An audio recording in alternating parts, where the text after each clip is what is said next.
San Antonio. I'm going to be your boat captain here today. My name is Jeremy. And as we sail along through here, I do have some very important safety rules that I do need everyone on board to follow. There's no smoking, no vaping, no standing, and let's take a quick picture. Please set all cell phones and iPhones to vibrate. Keep an eye on your arms, elbows, and selves on the outside rail there, just in case we do come up against the wall. The sidewalk will never vote on this tour. And also, because it is an air-rated tour, do need everyone on board to remember, to make your boys and down a bit on about common courtesy for the other paying guests on board. And also, very important, so that I myself may hear the radio calls as we sail along through here as well, which are very important for me to be able to hear, so as to make sure we don't have any ugly accidents along the river.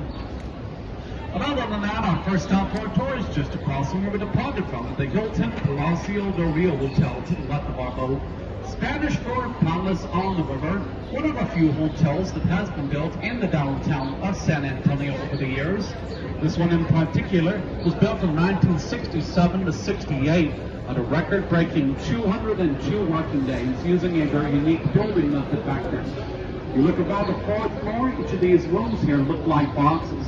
That's because each of these rooms here were built on assembly line fashion, 8 miles south ahead of us. At the same time that the first 4 floors and the elevator shaft was built up here. We then drove each of these rooms up here on flatbed trucks, filled them up with furniture and accessories, and stacked each one on top like Lego blocks using a giant crane. This Hilton here was built right next door to La Vita on this hilltop up ahead of us. One of the first ever settlements in all of San Antonio. Settled up here in 1722, it's a neighborhood for families of Spanish soldiers. And themselves were stationed out of the first mission founded down here, San Antonio de Valero, now known as the Alamo. La Vita up here became a regular neighborhood over the years, fell into hard times by the early 20th century, until it was restored up here in 1939. And since then, La Vita up here has become home to many shops, galleries, boutiques, and restaurants up here during the day, as well as the Arneson River Theater ahead of us. Very popular outdoor river theater. We're going to sail through here right in the middle of a dance show that they have taking place today. It's free and open to the public if you want to come here after the tour is done. It started about 15 minutes ago. We got another one at 3 o'clock though if you want to come down. All right. How are we liking the show so far?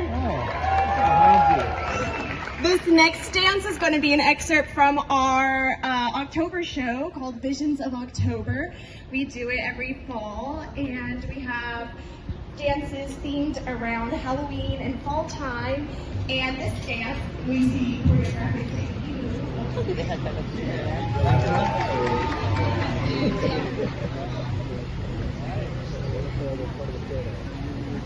Yeah, another show, 3 o'clock.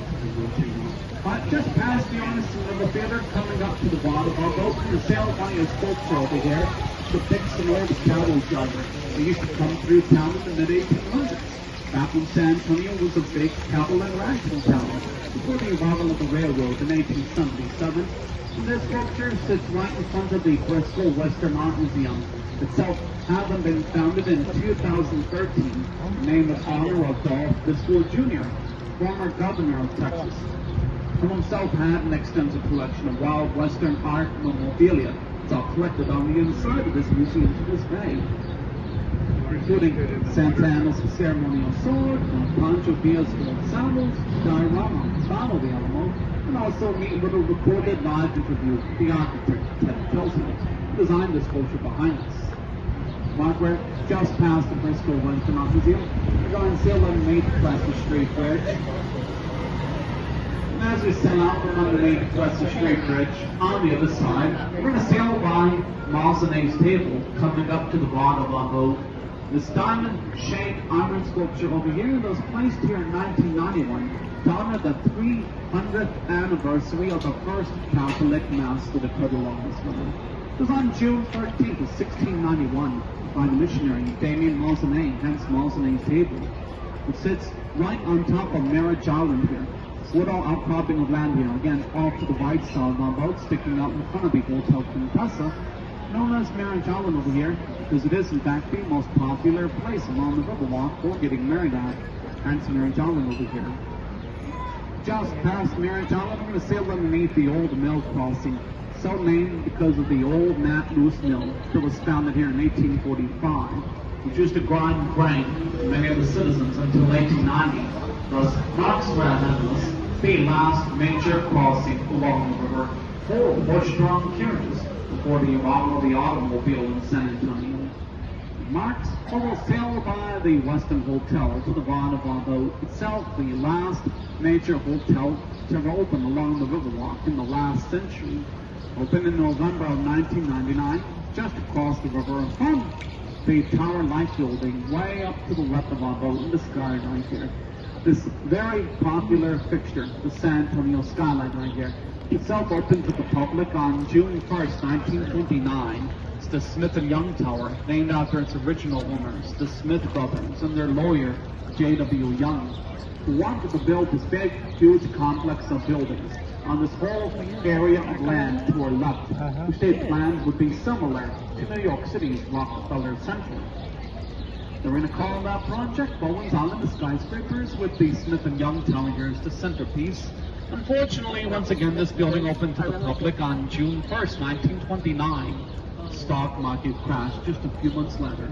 Smith and Young went bankrupt, had to sell this property, and eventually it switched hands over the years, and since then it's become home up here to the Tower Life Insurance Company, hence the Tower Life Building.